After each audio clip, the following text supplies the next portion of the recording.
This is TWiT. What exactly is InSpa and how does it work?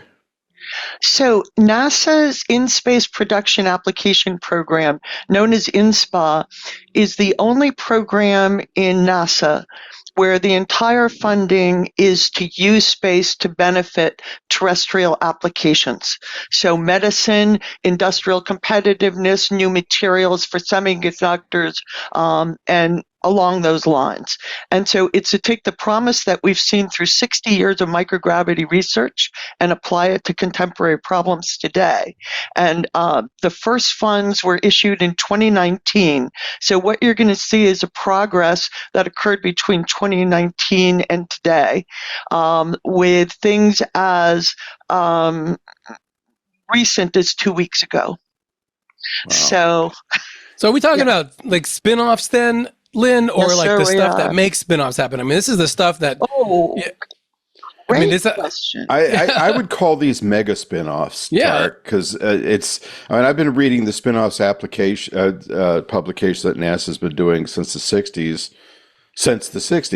And, it's always interesting. Sometimes it's, they figured out how to create lightning or something. And then the next thing is, and we also learned how to make your sunglasses better. But the kind of stuff we're going to be talking about today is life-changing, a lot of it. But at first, I know you have a question. I do. I have a question, Lynn, that I ask everybody. And I'm curious what your pathway to space was. Was it something that grew out of a childhood passion, or is it something that you discovered later on, either through university or real life? Real life. I guess university is real life too, right? but like work, work and whatnot, or was it just a goal that you'd always had in mind? So I credit my father, who took me out at 5 years old in the middle of the night, and you got dressed up. It was a big deal. He woke me up, got dressed up. We went down to the end of the driveway, and of course, it was all mysterious and dark. And he points across the lake. We lived across the street from a lake, and so we had dark skies. And so he says, "You see that over there? And it's this moving star." He says, "That's the world changing." Oh. And it was Sputnik. Wow. And so I was 5 and the world was changing. My father said so it must be true. And it was, actually. But that began a lifelong love affair with space. And after that, there's not been a night that I've actually been conscious that I haven't gone out and looked at the stars. And then I got into space, believe it or not, through the Boy Scouts of America.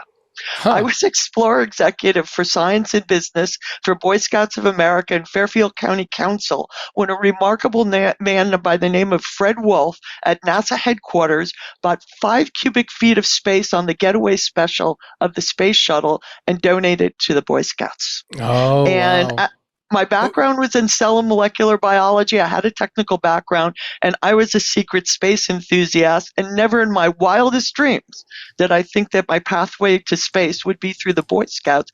But from the very beginning of the space program, NASA's gone out of their way to make space accessible to young people with hands-on work. Yeah, we should point out, you mentioned the getaway specials. These were canisters on the space shuttle in the payload bay where they could have experiments that were fairly passive. The astronauts didn't have to touch it. And but folks like Lynn, changing the minds of Boy Scouts and Scouts around the world sounds great. That sounds awesome.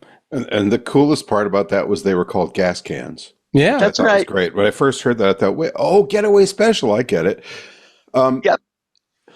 Excuse me. So maybe we should talk just a little bit to bring everybody up to speed about the fact that the International Space Station it's on its quarter century now of being continuously crewed.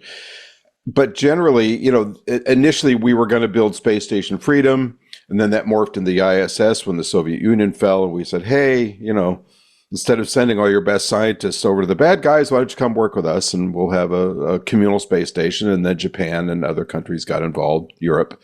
And so it's been operated continuously since then.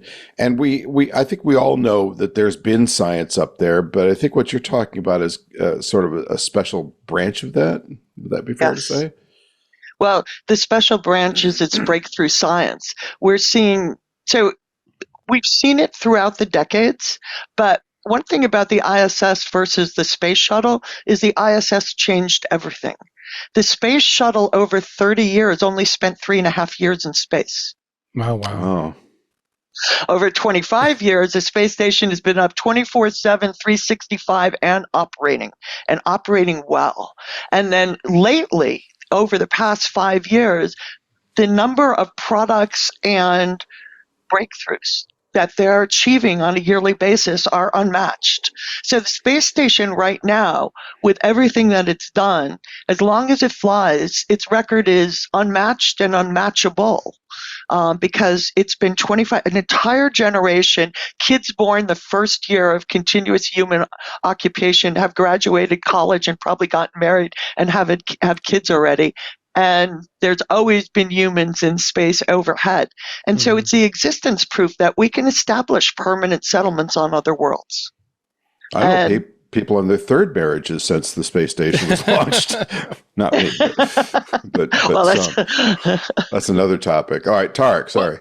Well, I'm curious, Lynn, what changed in 2019 to make INSPA something that was going to like push this effort, this application effort into overdrive? Because of course, by 2019, the space station was about 19 years old by that time, probably hitting a bit its stride when it comes to science, because you had the ability to get more people up in space. I think coming up with the extra transportation a year later with Dragon, that kind of thing. Was it the additional kind of capacity for science that led to a need for INSPA, or was INSPA a planning document to say, hey, we're going to get this, we should be ready to take advantage of what these scientists can cook up in space? So in 2014, the first NASA space economist, Dr. Alex McDonald, worked with my group at NASA Ames Research Center, the Space Portal, and we proposed to him to find out where gravity was impeding U.S. industry. Mm-hmm. And so we reviewed absolutely everything that had occurred. She said where gravity was impeding industry, all that big physics, Is that cool? If it was in the way of everything, and it was. So what absolutely shocked us is that we found areas where everybody wanted more bandwidth, faster processors, better performance in more extreme environments, personalized medicine, laser applications where any defect would seriously degrade the performance of the device. And this was 2014, and we didn't see any end to that demand in sight. And in 2014, we interviewed over 500 CEOs and CTOs from U.S. leading high-tech companies. And in order to get the group that the pool of candidate technologies that were being impeded by gravity. And already in 2014, the demands were pushing materials and processes to the point that defects at the atomic and molecular level matter. And that's where microgravity really, really helps. And now at the beginning, we were relying on a lot of work by Dr. Larry DeLucas in crystals, and we didn't fully appreciate what all we were seeing. And by 2019, Merck had found in one flight,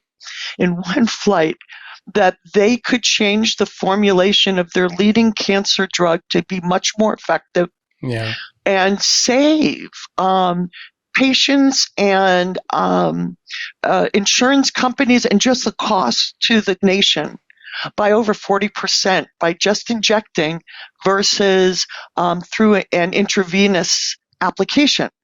And what made the difference between the two is everybody always looked at crystals for how much bigger you could get them.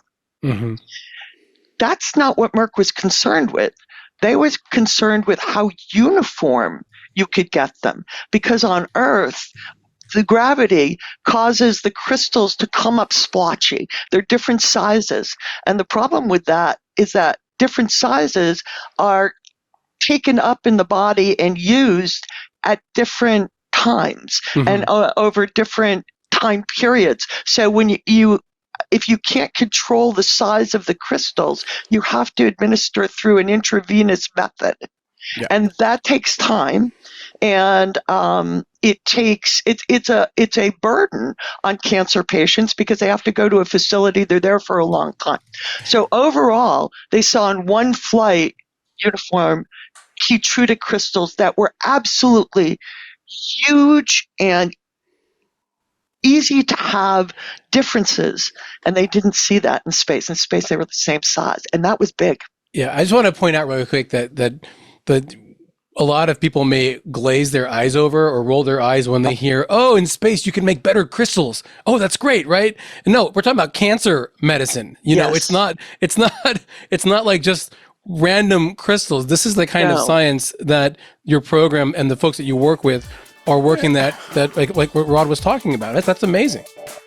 If you like what you just saw, be sure to check out This Week in Space. You can catch us on your favorite podcast app or subscribe to our YouTube channel using the links below. Thanks.